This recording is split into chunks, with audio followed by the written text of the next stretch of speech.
As details emerge regarding the motive of accused mass murderer Alek Minassian, a picture is emerging in which Minassian is socially awkward, a misogynist, and someone who is perhaps afflicted with Asperger's syndrome. Yet, how is it that the race of this creep is suddenly relevant, at least when it comes to the usual suspects on the left?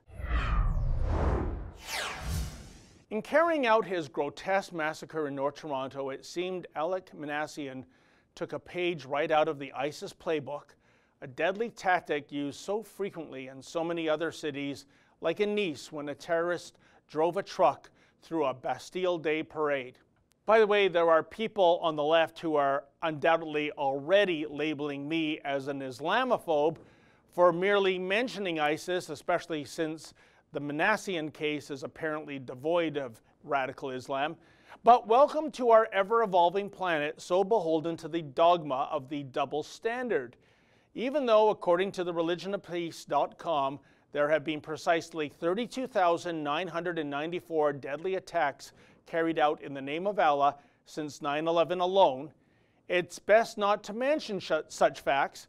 The West makes for a polite society these days, and we really don't want to come across as being, Allah forbid, culturally insensitive.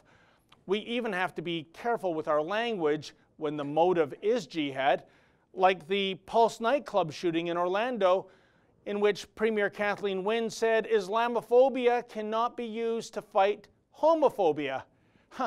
But back to Alek Minassian, who was not motivated by radical Islam, but he does leave this question to ponder: what was his motive indeed? Well, commentators are noting that Alek Minassian is another telltale indicator of the real and present danger of sex-deprived males who are young, angry, and white. Oh, you didn't know that being a misogynist is a white thing? That being involuntarily celibate, the so-called affliction Minassian suffered from, is a Caucasian condition? Well, yes, apparently when it comes to losers who have a lot of trouble getting laid, there are no black, brown, and/or Asian dudes who fall into that category. Indeed, in a Maclean's piece chronicling the Toronto massacre, it is noted that Minassian is a member of the incel movement, an abbreviation for involuntarily celibate.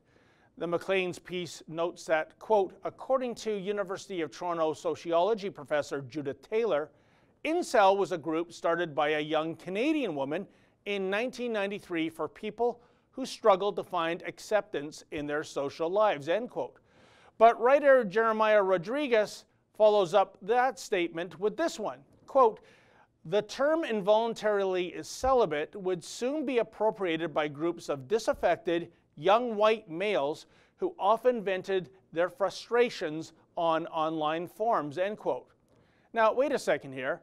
What's with the race card? And given the official rules of reporting Islamic terrorism, aren't reporters supposed to be like the three monkeys when it comes to race? You know, hear no evil, speak no evil, see no evil. But suddenly in the Minassian case, race is now very relevant when it comes to a motive for carrying out an alleged act of deadly misogyny? Wow, who knew? In any event, I did briefly visit the chat room Minassian allegedly frequented, incel.me. Wow, folks, it is a dark, disturbing realm boiling over with the most repugnant hatred imaginable, spewed by the worst sort of losers to ever gain access to a keyboard. Upon exiting incel.me, I felt as though I needed to shower and fumigate my computer. But after reading some of the putrid posts, it would appear that the incel movement, contrary to the ongoing media party narrative, is not exclusively comprised of white males. Nope, for alas and alack, even here one finds that much vaunted multicultural mosaic so precious to the likes of Mayor Tory and Premier Wynne and Prime Minister Trudeau, where not a day goes by in which the word diversity isn't uttered at least a dozen times. Yet I ask, even if the incel movement was a whites-only bastion, what happened to those unofficial rules when it comes to reporting terrorism? You know, this idea that race, religion, etc., is entirely irrelevant? Or does that rule book apply only to those who are carrying out terrorism in the name of the religion of peace. For the Rebel.Media, I'm David the Menzoid Menzies. Hey folks, the Rebel has a brand new app. Please download that app and take the Rebel with you wherever you go.